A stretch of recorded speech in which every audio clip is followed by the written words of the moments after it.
Hello. Today I, Gaurav Vijayarao Deshmukh, under the guidance of Dr. Kiran Vakde, I am going to tell you about bronchial asthma. The definition of bronchial asthma states that it is a chronic inflammatory disorder of the airways or the bronchial tree in which breathing is periodically rendered difficult by widespread narrowing of the bronchi, that is irreversible bronchoconstrictions. म्हणजेच आपले ब्रॉन्काय जे आहेत त्यांचं constriction होतं. It is clinically characterise by recurrent episodes और paroxysms of wheezing, breathlessness ज्याला आपण dyspnoea म्हणतो, tightness of chest and cough. So let's see the risk factor for asthma. So there are endogenous factors and environmental factors. The environmental factors मध्ये जे allergens आहेत, pollens म्हणतो, जे cat fur वगैरे आहे, ज्याच्यामुळे लोकांना ॲलर्जी होती, ते एन्व्हायरमेंटल फॅक्टर्स मध्ये येतात. आपण इथं एंडोजिनस फॅक्टर्स बघणार आहोत. तर genetic प्रीडिस्पोजिशन्स. The major etiological factor in atopic asthma is genetic predisposition to type 1 hypersensitivity. Atopy म्हणजे बेसिकली जे इंडिव्हिज्युअल असतात ज्यांना जेनेटिक प्रीडिस्पोजिशन्स असतं की ते ॲलर्जिक आहे, ते जास्त प्रोन असतात ॲलर्जिक रिॲक्शनसाठी, तर त्यांचे सीरम आयजी लेवल जे असतात ते जास्त असतात, higher serum IG levels. And positive family history of allergy is found in 50% of atopic individuals. आणि ह्या इंडिव्हिज्युअल्सला दुसरे ॲलर्जिक डिसीजेस जे आहेत ते पण असतात. For example allergic rhinitis, atopic dermatitis and eczema. Airway hyperresponsiveness. This is the most important mechanism. Airway हायपररिस्पॉन्सिव्हनेसमुळे काय होतं की नॉर्मली आपला एअरवे जेवढा नॉर्मल इंडिव्हिज्युअल्समध्ये कॉन्स्ट्रिक्ट व्हायला पाहिजे त्याच्यापेक्षा खूप खूप जास्त कॉन्स्ट्रिक्ट होतो. फक्त कॉन्स्ट्रिक्ट नाही होत तर सिक्रिशन्स पण वाढवतं. तर त्यामुळं आपला जो ब्रॉन्कियल ल्युमेन आहे तो कमी होऊन जातो, तो असा सिक्रिशन्सनी भरून जातो. त्यामुळे एअर पॅसेजला त्रास होतो आणि त्याच्यामुळे डिस्निया होतो, ब्रेथलेसनेस येतो. एन्व्हायरमेंटल फॅक्टर्समध्ये दोन थेअरीज आहेत की जी एन्व्हायरमेंटल हायजीन आहे, जी ब्रीदिंग हायजीन आपली आहे ती मॅटर करते. तर त्यांचं असं म्हणणं आहे की काही लोकांना लवकर इन्फेक्शन्स होऊन गेले तर त्यांना ॲस्माचे जास्त चान्सेस आहेत. पण दुसरी थिअरी अशी म्हणते conversely, early in childhood dirtier environment म्हणजे जे आपले दुसरे इनहेल्ड आणि इंजेस्टेड मायक्रो ऑर्गॅनिझम्स आहेत त्याच्यामुळे इम्युन सिस्टम स्ट्रॉंग होईल आणि ॲलर्जिक रिस्पॉन्स आपल्याला त्रास देणार नाही. बट एन्व्हायरमेंटल फॅक्टर्सचं पहिली थिअरी पण ही सांगते की ज्यांना इन्फेक्शन वगैरे लवकर होऊन गेलेले आहेत ते लोक जास्त प्रोन आहेत अस्थमा होण्यासाठी. आता आपण पॅथोफिजिओलॉजी ऑफ अस्थमा बघू. तर पॅथोफिजिओलॉजी ऑफ अस्थमाचा मेन पॉईंट एअरवे इन्फ्लमेशन आहे. एअरवे इन्फ्लमेशन आता ज्या लोकांमध्ये strong TH2 response, TH2 response म्हणजे ते type of T lymphocyte reaction आहे, ती कोणा अगेन्स्ट आहे तर एन्व्हायरमेंटल अँटीजेन, ज्याला आपण बेसिक ॲलर्जन म्हणतोय. ॲलर्जन्स लाईक कॅटफर, त्याच्यानंतर पोलन, ज्यांना रिॲक्शन होतीये लोकांना, त्या लोकांमध्ये TH2 रिस्पॉन्स जास्त येतोय, तर स्ट्रॉंग TH2 रिस्पॉन्स. आता हे TH2 रिस्पॉन्स म्हणजे काय तर TH2 सेल्स सिक्रेट सायटोकाइन्स. हे cytokines promote allergic inflammation and stimulate B cells to produce IgE. तर IgE हे आपल्याला जे ॲलर्जिक अस्थमा आहे, जे ॲलर्जिक रिॲक्शनमुळे होतोय त्यांच्यात IgE लेवल्स वाढलेले असतात. तर ते का वाढतात तर TH2 सेल्स सायटोकाइन सिक्रेट करतात. हे सायटोकाइन्स ॲलर्जिक रिॲक्शन फॉर्म करतात आणि ते बी सेलला स्टिम्युलेट करतात. जेव्हा बी सेल स्टिम्युलेट होतात ते IgE प्रोड्यूस करतात. इथं आपण कोणकोणते सेल्स आहेत ह्या रिॲक्शनमध्ये रिस्पॉन्ड करणारे, तर मास्ट सेल्स, इओसिनोफिल्स, डेंड्रायटिक सेल्स ज्यांना आपण मायक्रोफेजेस म्हणतो आणि लिम्फोसाइट्स. तर आपण सगळ्यात पहिले मास्ट सेल्स बघत आहोत. मास्ट सेल्स मध्ये it is characterized by bronchoconstriction, increase mucus production, vasodilation with increase vascular permeability, ज्याच्यामुळे इडिमा होतो. तर हे मास्ट सेल्स कॅरी आउट करतं. ही त्याची अर्ली फेज रिॲक्शन होती. लेट फेज रिॲक्शन मध्ये it is characterized by inflammation and airway remodelling. Eosinophils काय करतात, ते मीडिएटर्स रिलीज करतात. केमिकल मीडिएटर्स इज LTC4, त्याच्यानंतर MBPs, ECPs आणि EPX. So MBP is major basic protein, ECP is eosinophilic cationic protein and EPX is eosinophil peroxidase. तर हे inflammation cause करताय, जे ब्रॉन्कियल इपिथेलियमचे सेल्स आहेत त्यांच्यावर अटॅक करताय, तिथे इन्फ्लमेशन करताय, त्याच्यामुळे सिक्रिशन्स वाढतायत. जेवढे सिक्रिशन्स होतील तेवढा लुमेन पण नॅरो होईल, पर्सनला कॉफिंग होईल, ब्रेथनेसलेस होईल. आपण आता एअरवे इन्फ्लमेशन पाहिलं, आता आपण एअरवे रिमॉडेलिंग बघत आहोत. तर एअरवे रिमॉडेलिंग मध्ये there are group of structural and functional changes in the bronchial tree or bronchial wall due to repeated bouts of inflammation observed in chronic asthma. तर सारखे सारखे इन्फ्लेमेशन होऊन आपल्या जो ब्रॉन्कियल वॉल आहे, ब्रॉन्कियल ट्री आहे, त्याची रिमॉडेलिंग होती. जे नॉर्मल इंडिव्हिज्युअल्स असतात आणि ॲस्थमॅटिक्स असतात त्यांच्या ज्या ब्रॉन्कियल वॉलमध्ये जे चेंजेस होतात तर ते एअरवे रिमॉडेलिंगमुळे होतात. तर काय काय होतं, there is increase in size and numbers of म्हणजे size increase in size is hypertrophy and increase is number is hyperplasia. तर हे सबम्युकोझल ग्लँड जे आहेत त्यांचं हायपरट्रॉफी पण होती आणि हायपरप्लेजिया पण होतो. त्याच्यामुळे हे ग्लँड्स बेसिकली सिक्रीट करतात म्युकस. त्याच्यामुळे सिक्रिशन्स जे आपल्या कॉफिंग वगैरे मध्ये सिक्रिशन्स असतात ते ह्या ग्लँड्समुळे येतात. Hypertrophy and hyperplasia of bronchial smooth muscles. तर hypertrophy again increase in size and hyperplasia that is increase in number. तर ब्रॉन्कियल स्मूथ मसल सेल्स जी आहेत ते नंबरमध्ये पण वाढतात, साईजमध्ये पण वाढतात. त्याच्यामुळे ब्रॉन्को कॉन्स्ट्रिक्शन होतो, तुमचा एअरवे लुमेन परत नॅरो होतो, पेशंट ब्रेथलेस फील करत असतो. आपल्याला कॅरेक्टरिस्टिक व्हीजिंग साऊंड ते सिक्रिशन्स आणि याच्या कॉम्बिनेशन मध्ये दिसून येतात. त्याच्यानंतर इन्क्रीज व्हॅस्क्युलॅरिटी. हायपरट्रॉफी आणि हायपरप्लेजिया व्हायला म्हणजे बेसिक ग्रोथ व्हायला व्हॅस्क्युलॅरिटी इम्पॉर्टंट आहे. तर व्हॅस्क्युलॅरिटी हायपरट्रॉफी आणि हायपरप्लेजियाला प्रमोट करते. प्लस त्याच्यामुळे सिक्रिशन्स जे आहेत ते इझिली पॉसिबल होतात. सिक्रिशन्स वाढतात व्हॅस्क्युलॅरिटी जास्त असल्यावर. Deposition of sub epithelial collagen accompanied by fibrosis and thickening of basement membrane. त्याच्यामुळे परत जो आपला लुमेन आहे तो छोटा होऊन जातो आणि आपला जो एअरवे आहे तो नॅरो होऊन जातो. आता आपण जे काही पाहिलं ते रिवाइज करायसाठी हा सोपा चार्ट आहे. तर एन्व्हायरमेंटल फॅक्टर्समुळं ॲलर्जन्स आपल्याला किंवा सेन्सिटायझर्स आहेत. परत ॲलर्जन्स म्हणजे तेच आपले कॅट फर झाले, पोलन ग्रेन झाले. त्याच्यामुळं जो सेन्सिटाइज्ड इंडिव्हिज्युअल आहे त्याच्यात इन्फ्लॅमेटरी सेल्स रिलीज होतील. मग इन्फ्लॅमेटरी सेल्समध्ये mast cells, eosinophils, TH2 cells. तर हे सायटोकाइन्स रिलीज करतायत. तर हेच सायटोकाइन्स आपले इन्फ्लॅमेटरी सायटोकाइन्स किंवा इन्फ्लॅमेटरी मीडिएटर्स आहेत. तर हे त्यांचे एक्झाम्पल्स आहेत: हिस्टामिन, सेरोटोनिन, ल्युकोट्राइन्स, प्रोस्टाग्लॅन्डिन्स, थ्रोम्बोक्सिन, PAF, ब्रॅडिकायनिन वगैरे. त्याच्यानंतर हे एन्व्हायरमेंटल फॅक्टरमुळे होत आहे. जेनेटिक प्रीडिस्पोजिशन म्हणजे जे लोक अटोपिक आहेत, ज्यांच्यात फॅमिली हिस्ट्री पण आहे आणि त्यांच्या फॅमिलीमध्येच ॲलर्जी ही दिसून येते, त्या लोकांमध्ये हे मीडिएटर्स रिलीज होत आहेत. त्याच्यानंतर ब्रॉन्कियल इन्फ्लमेशन होतं आहे. इन्फ्लमेशन झाल्यानंतर ब्रॉन्कियल हायपरसेन्सिटिव्हिटी आणि ट्रिगरिंग फॅक्टर्स. ब्रॉन्कियल हायपरसेन्सिटिव्हिटी म्हणजे हायपर सिक्रिशन होत आहे, खूप जास्त सिक्रिशन्स होत आहे ब्रॉन्कियल ट्रीमध्ये. प्लस जे ब्रॉन्कियल स्मूथ मसल्स आहेत ते कॉन्ट्रॅक्ट होत आहेत, त्याच्यामुळे जो आपला लुमेन आहे तो छोटा होतोय. त्याच्यानंतर इडिमा होतोय, ब्रॉन्को कॉन्स्ट्रिक्शन होतोय आणि म्युकस प्रोडक्शन होतंय. मी आता सांगितलं इडिमा पण होतो, तुमची व्हॅस्क्युलॅरिटी जास्त आहे तिकडं इडिमा प्रोड्यूस होत आहे इन्फ्लमेशनमुळे सारखं सारखं. स्मूथ मसल्सचं कॉन्स्ट्रिक्शन होत आहे म्हणजेच ब्रॉन्को कॉन्स्ट्रिक्शन होत आहे आणि म्युकस तेवढं प्रोड्यूस होत आहे. त्याच्यामुळं एअरवे नॅरो होतोय, त्यामुळे पर्सनला कॉफ येतोय, व्हीजिंग साऊंड येतो कॅरेक्टरिस्टिक आपल्याला, ब्रेथलेस फील होतं पर्सनला म्हणजेच डिस्निया आणि चेस्ट टाइटनिंग. क्लिनिकल फीचर्स काय, तर आपण क्लिनिकल फीचर स्टडी करताना 3 हेडिंग अंडर करतो: एपिसोडिक, सिव्हिअर अक्यूट ज्याला आपण स्टेटस अस्थमॅटिकस म्हणतो, ती खूप अक्यूट कंडिशन आहे आणि सिरियस कंडिशन आहे ज्याच्यात पेशंट मरू पण शकतो, आणि क्रॉनिक अस्थमा. तर ऑटोपिक इंडिव्हिज्युअल जे असतात त्यांना एपिसोडिक अस्थमा येतो आणि नॉन ऑटोपिक इंडिव्हिज्युअल्स असतात त्यांना क्रॉनिक अस्थमा आपल्याला दिसतो. परत ऑटोपिक इंडिव्हिज्युअल्स म्हणजे ज्यांना ॲलर्जीमुळे होत आहे ते episodic asthma.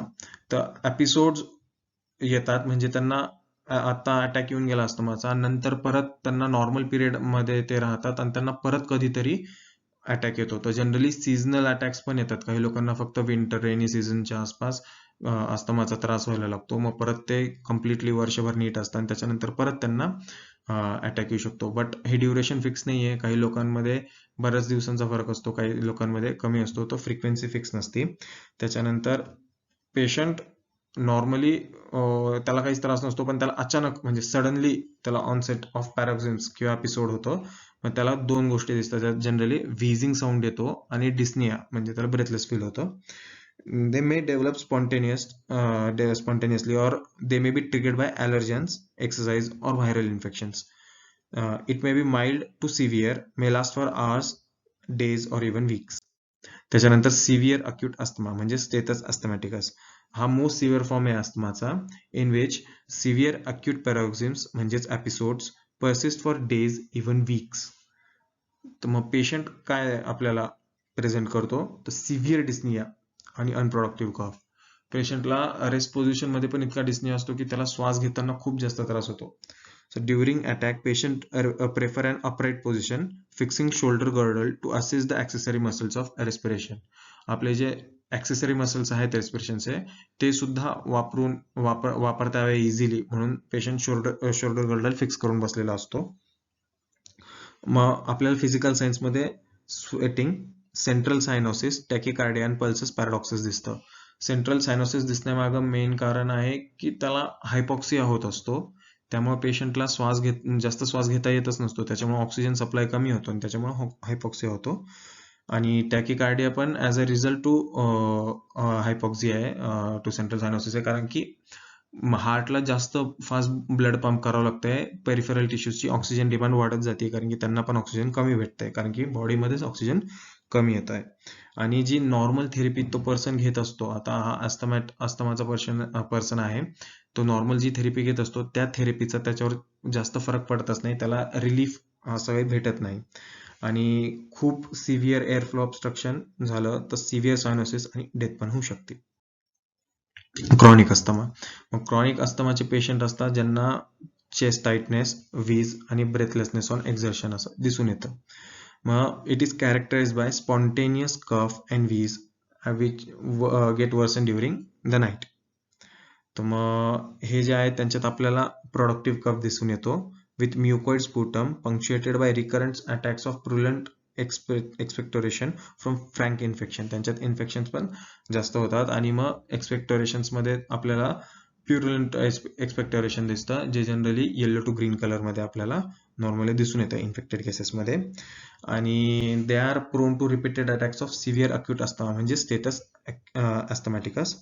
This feature resembles to those of chronic bronchitis. आपण क्रॉनिक ब्रॉन्कायटिसचा व्हिडिओ करू तेव्हा आपण ते बघू. आता एका डॉक्टरला काय फिजिकल सायन्स दिसत आहे ते बघणार आहे आपण. ड्युरिंग अन अटॅक इन्स्पेक्शन केल्यावर आपल्याला इन्क्रीज रेस्पिरेटरी रेट दिसतो. Use of accessory muscles of respiration आपण पाहिलं होतं, तो शोल्डर गर्डल फिक्स करून ॲक्सेसरी मसल इझिली यूज करता येईल अशा पोझिशनमध्ये बसलेला असतो. त्याच्यानंतर परकशन केल्यावर आपल्याला हायपर रेझोनंट परकशन दिसतं ओव्हर द लंग एरिया. आणि ऑस्कल्टेशन जेव्हा आपण करतो तेव्हा ब्रेथ साऊंड्स आपल्याला व्हेसिक्युलर विथ प्रोलॉंग्ड एक्सपिरेशन. त्याला एअर घ्यायला जास्त वेळ लागतो, जास्त वेळ नाही लागत ॲज कम्पेअर्ड टू एक्सपिरेशन, कारण की एअरवे नॅरो झालेला असतो, तो खूप फोर्सनी एअर घेतो आणि जास्त वेळ लागतो त्याला ते बाहेर काढायला, त्यामुळे आपल्याला प्रोलॉंग्ड एक्सपिरेशन दिसतं. हाय पिच्ड पॉलिफोनिक आपल्याला एक्सपिरेटरी आणि इन्स्पिरेटरी रोंकाय जे साऊंड्स आहेत ते ऐकू येतात, हे ऑस्कल्टेशनवरच येतं आपल्याला. आणि खूप सिव्हिअर अटॅक्समध्ये आपल्याला सायलेंट चेस्ट दिसते, म्हणजे आपल्याला आवाजच ऐकू येत नाही, which is a ominous sign, कारण की तेव्हा खूप जास्त ब्रॉन्को कॉन्स्ट्रिक्शन झालेलं असतं की एअर फ्लोला जागाच नसते. इन बिटवीन अटॅक्स आपण हे ड्युरिंग अन अटॅकचे साईन्स पाहिले. आता इन बिटवीन अटॅक्स जनरली चेस्टमध्ये काही ॲबनॉर्मल फाइंडिंग्स आपल्याला दिसून येत नाही जनरली, पण क्रॉनिक ॲस्थमॅटिक जे असतात त्यांच्यात आपल्याला स्कॅटर्ड रोंकाय ऐकू येऊ शकतं. आपण इन्व्हेस्टिगेशन बघणार आहोत, पण अस्थमाचं जे डायग्नोसिस आहे ते मेनली बेस्ड ऑन हिस्ट्री आणि क्लिनिकल फीचर्सवर आहे. तर सगळ्यात पहिले आपण लंग फंक्शन टेस्ट करतो. लंग फंक्शन टेस्ट करायच्या अगोदर पल्मनरी फंक्शन टेस्ट आहे, त्याच्यातले आपण काही टर्मिनॉलॉजीज बघणार आहोत. FEV1. तर FEV1 म्हणजे forced expiratory volume in 1 second. VC is vital capacity and PEFR is peak expiratory flow rate. तर आपण स्पायरोमेट्री थ्रू हे मेजर करत असतो. तर स्पायरोमेट्री आपण करतोय तर आपल्याला फाइंडिंग्स ज्या भेटत आहेत अस्थमाच्या केसमध्ये तेव्हा रिड्युस्ड FEV1 आणि FVC चा रेशो पण कमी झालेला असतो आणि PEF जे पीक एक्सपायरेटरी फ्लो आहे तो पण कमी झालेला आहे. FVC in this case is forced vital capacity. आता अस्थमाच्या डायग्नोसिससाठी if there is greater than 15% improvement in FEV1 or PEFR following the inhalation of bronchodilator, then you can diagnose it as asthma. तर म्हणजे काय की आपण पहिले पेशंटचं FEV1 आणि PEFR करतो आणि त्याच्यानंतर त्याला आपण एक ब्रॉन्कोडायलेटर देतो, से फॉर एक्झाम्पल साल्ब्युटामॉल. त्याच्यानंतर आपण परत FEV1 आणि PEFR करतो. जर आपल्याला दोन्ही स्कोर्समध्ये 15% पेक्षा जास्त इम्प्रूव्हमेंट दिसली किंवा कमीत कमी 15% इम्प्रूव्हमेंट दिसली, तर त्या पर्सनला आपण अस्थमा म्हणून डायग्नोज करू शकतो. आता आपण PEFR नी जे डायग्नोसिस करतो ते बघायसाठी, तर एअर फ्लो लिमिटेशन जे आहे ते PEFR मुळे आपल्याला कळतं की आहे का नाही. तर त्यासाठी आपण PEFR टेस्ट करतो 2 वेळा दिवसातून. डाययुरिनल व्हेरिएशन बघतो, तर 2 वेळा करतो दिवसातून. एकदा on waking prior to taking a bronchodilator, त्याच्यानंतर झोपण्या अगोदर आफ्टर टेकिंग अ ब्रॉन्कोडायलेटर. जर तुम्हाला दोन्ही रिडिंग्समध्ये मोर दॅन 20% तुम्हाला डिफरन्स दिसला, तर इट इज डायग्नोस्टिक ऑफ ॲस्मा किंवा अस्थमा. मग कार्बन मोनॉक्साईड ट्रान्सफर टेस्ट आपण जी बघतो, त्याच्यात अस्थमा मध्ये त्याच्या व्हॅल्यूज वाढलेल्या असतात. मग एक्सरसाइज टेस्ट हे जनरली आपण मुलांमध्ये करतो. एका मुलाला कमीत कमी 6 मिनिटं आपण पळायला लावतो एका ट्रेडमिलवर किंवा म्हणजेच पळायला लावतो. त्याचा हार्ट रेट जर 160 बीट्स पर मिनिटच्या वर गेलं, तर त्याला अस्थमा असण्याचे खूप जास्त चान्सेस आहेत. इन केस जर ती टेस्ट निगेटिव्ह आली, तर त्याला अस्थमा नाही त्याचा असा अर्थ होत नाही. तुम्हाला दुसऱ्या टेस्टने ते रूल आउट करावं लागेल.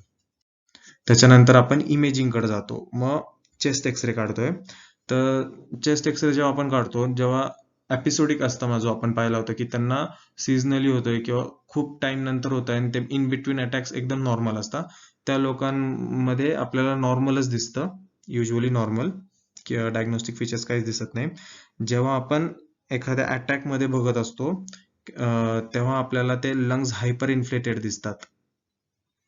ओव्हर इन्फ्लेशन झालेलं असतं त्यांचं, कारण की आपण खूप जास्त श्वास घ्यायचा प्रयत्न करत असतो, त्यामुळे हायपर इन्फ्लेटेड लंग्स दिसतात. आणि आपण जे कॉम्प्लिकेशन्स आहेत काही न्यूमोथेरॅक्स, लोबार कोलॅप्स वगैरे तसे कॉम्प्लिकेशन्स आहेत, ते रूल आउट करायसाठी पण इमेजिंग किंवा चेस्ट एक्सरेचा वापर करू शकतो.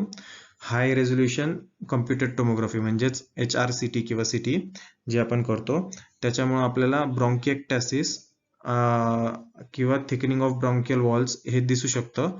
पण हे चेंजेस जे आहेत ते ब्रॉन्किएक्टॅसिसचे आहेत बेसिकली, नॉट अस्थमा. त्याच्यानंतर आपण ॲलर्जिक स्टेटस जे आहे ते मेजर करणार आहोत. तर ॲलर्जिक स्टेटस मेजर करायसाठी आपल्याला स्किन प्रिक टेस्ट अवेलेबल आहेत, जे SPTs म्हणतो आपण.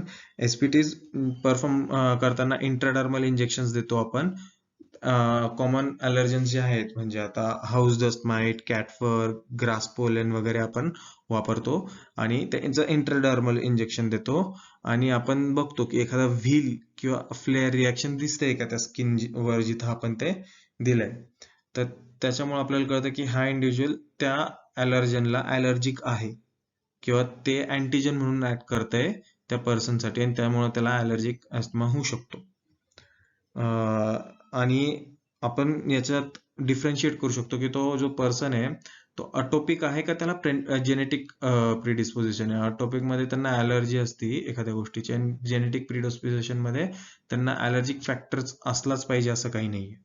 एलिव्हेटेड सीरम IgE लेवल्स, तर सीरम IgE लेवल्स आपल्याला सांगतात की पर्सनला ॲलर्जिक रिॲक्शन आहे म्हणून. ॲलर्जन स्पेसिफिक IgE पण आपल्याला दिसून येतात, म्हणजे आपण सांगू शकतो की ही IgE ह्या ॲलर्जनमुळे एलिव्हेट झालेली आहे.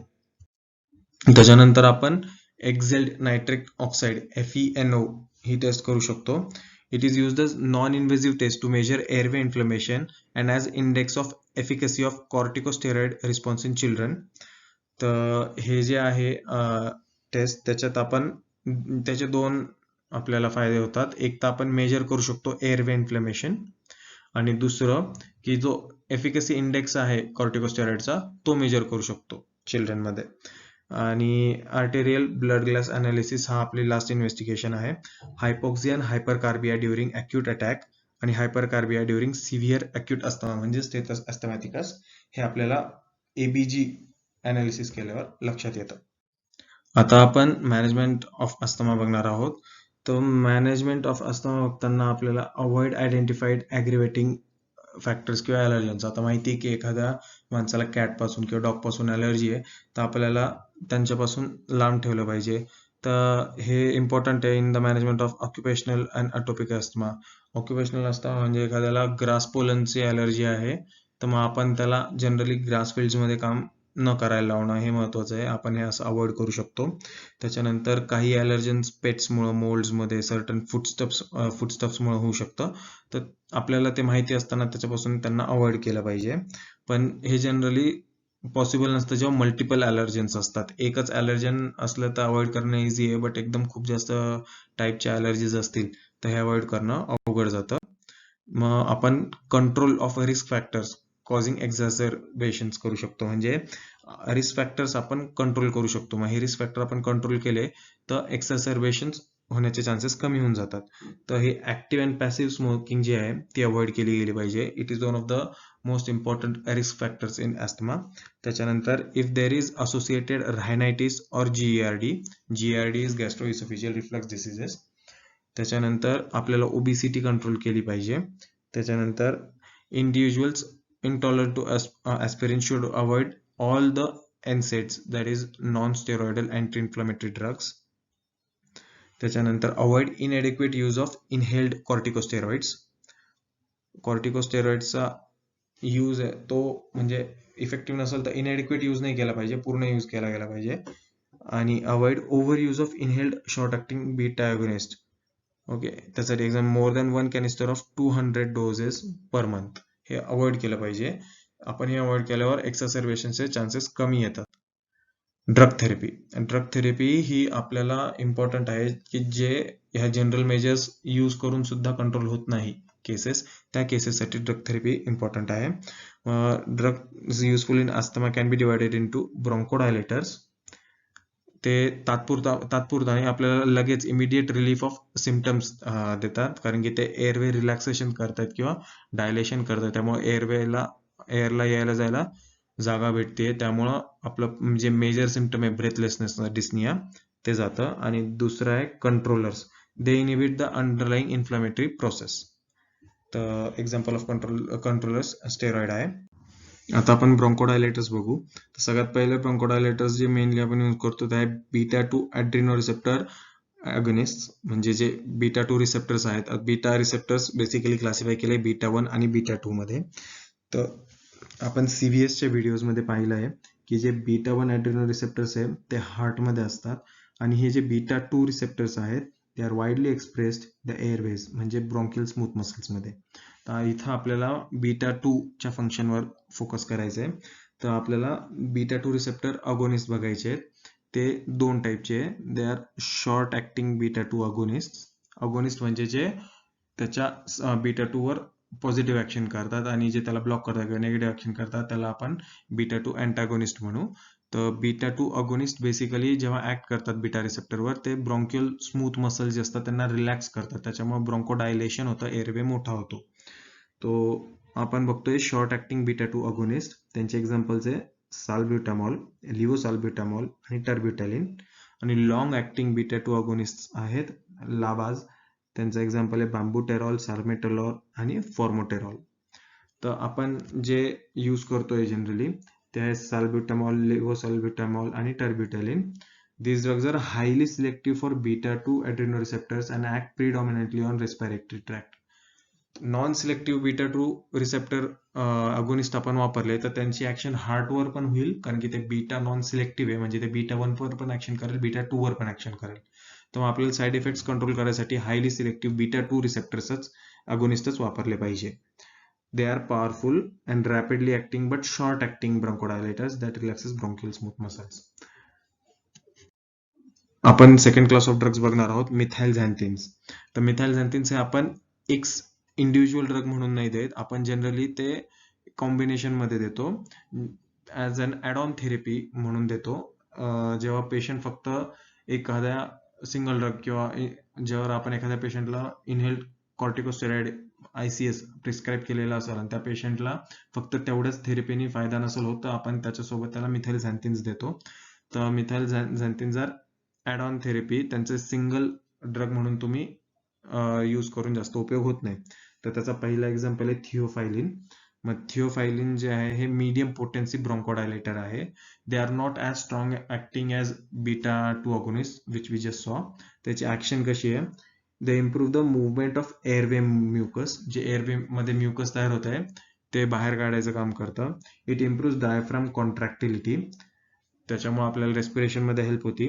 आणि it reduces the release of mediators. आपण इन्फ्लेमेटरी मीडिएटर्स पाहिले होते, सायटोकाइन्स पाहिले होते, ज्याच्यामुळे हे होत होतं ब्रोंको कॉन्स्ट्रिक्शन आणि एनहान्स्ड हायपर सेन्सिटिव्हिटी किंवा secretions, hyper secretions. Second drug त्या क्लासमधला आहे मिथाइलझॅन्थिन्स मधला अमायनोफायलिन. तर अमायनोफायलिन सुद्धा एक ब्रोंकोडायलेटर आहे, which is that is effective when given orally, intravenously and as a suppository. The preferred route of administration is intravenous and may have some role in management of status asthmaticus किंवा severe acute asthma. जे आपण बघितलंय की severe जो attack आहे अस्थमाचा त्याला आपण status अस्थमॅटिकस म्हणतो, त्याच्यात सुद्धा अमायनोफायलिन आपण यूज करतो. तर त्याची बेसिक मेकॅनिझम ऑफ ऍक्शन काय आहे? तर bronchodilator effect is by inhibition of phosphodiesterases in smooth muscle which increases cyclic AMP. तर सायक्लिक AMP जे आपल्या ब्रॉन्कियल मसल्स मध्ये असतात, ब्रॉन्कियल स्मूथ मसल सेल्स मध्ये, त्यांच्यावर ऍक्शन होत असते जनरली फॉस्फोडायस्टेरेसची. त्याच्यामुळे सायक्लिक AMP चे लेवल जे ते कमी होतं. सायक्लिक AMP चं बेसिक काम आहे ब्रॉन्कियल स्मूथ मसलचं रिलॅक्सेशन. तर फॉस्फोडायस्टेरेस काय करतात? सायक्लिक AMP ला इनिबिट करतात. त्याच्यामुळं सायक्लिक AMP चे लेवल्स कमी होतात आणि ब्रॉन्कियल रिलॅक्सेशन किंवा ब्रॉन्कोडायलेशन होत नाही. मग आपण जेव्हा अमायनोफायलिन इंट्रोड्यूस करतो तर अमायनोफायलिन बेसिकली फॉस्फोडायस्टेरलाच इनिबिट करून टाकतं. त्याच्यामुळे सायक्लिक AMP चे लेवल्स वाढतात. सायक्लिक AMP चे लेवल्स वाढल्या की ते ऍक्ट करतात ब्रॉन्कियल स्मूथ मसलवर आणि कॉज करतात ब्रॉन्कियल स्मूथ मसल रिलॅक्सेशन. त्याच्यामुळे एअरवे मोठा होतो आणि डिस्निया कंट्रोल करता येतो. अँटीकोलिनर्जिक क्लास ऑफ ड्रग्ज मध्ये पहिले ॲट्रोपिन सल्फेट आणि ॲट्रोपिन मिथाइल नायट्रेट यूज करत होते, but they are no longer used because of the systemic side effects. मग आता करंटली यूज्ड कोणते ड्रग्ज आहेत? तर इप्राट्रोपियम ब्रोमाइड आणि टेइटोपियम ब्रोमाइड. तर टायोटोपियम ब्रोमाइड आणि इप्राट्रोपियम ब्रोमाइड आपण जनरली यूज करतो. These are non absorbable quaternary ammonium compounds with minimal side effects. That's why they are preferred these days. ते aerosol or dry powder form मध्ये available आहे.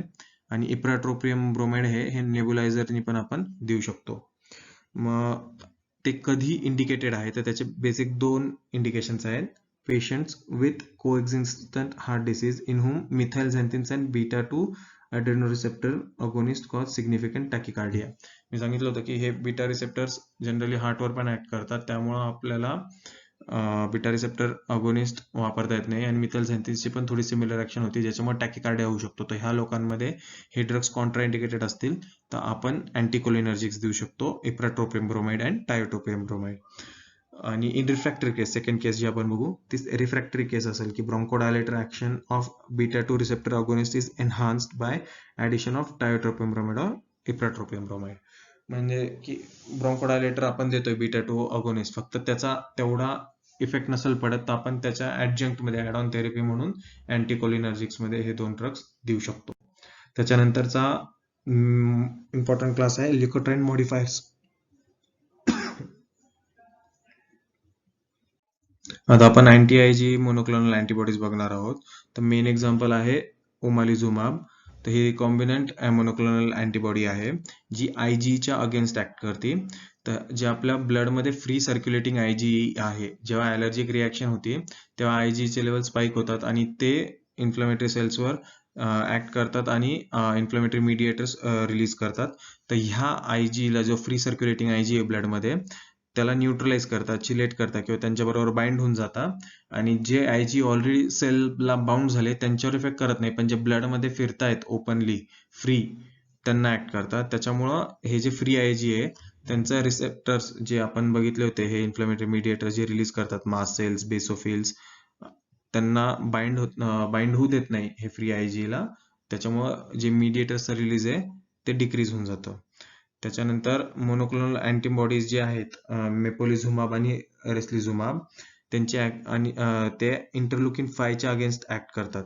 इंटरलुकिन 5 हा एक किमो अट्रॅक्टंट आहे फॉर इओसिनोफिल्स. आपण पाहिलं होतं इओसिनोफिल्स पण मास्ट सेल्स आणि बेसोफिल्स सारखा इन्फ्लमेटरी मीडिएटर रिलीज करतो, सायटोकाइन्स रिलीज करतो. तर जो इओसिनोफिल मुळे होणारा अस्थमा आहे त्याला सिव्हिअर इओसिनोफिलिक अस्थमा म्हणतात. तर त्या सिव्हिअर इओसिनोफिलिक अस्थमामध्ये हा ड्रग इंडिकेटेड आहे रेस्मालिझुमाब, जे ऍक्ट करता इंटरलुकिंग 5 अगेन्स्ट. तर हा जो अस्थमा आहे सिव्हिअर इओसिनोफिलिक अस्थमा हा बेसिकली इंटरलुकिन 5 मुळे होत असतो. तर हे त्याच्यावरच अटॅक करता आणि इन्फ्लॅमेटरी मेडिएटर्स रिलीज होऊ देत नाहीत. Thank you very much for attending the lecture.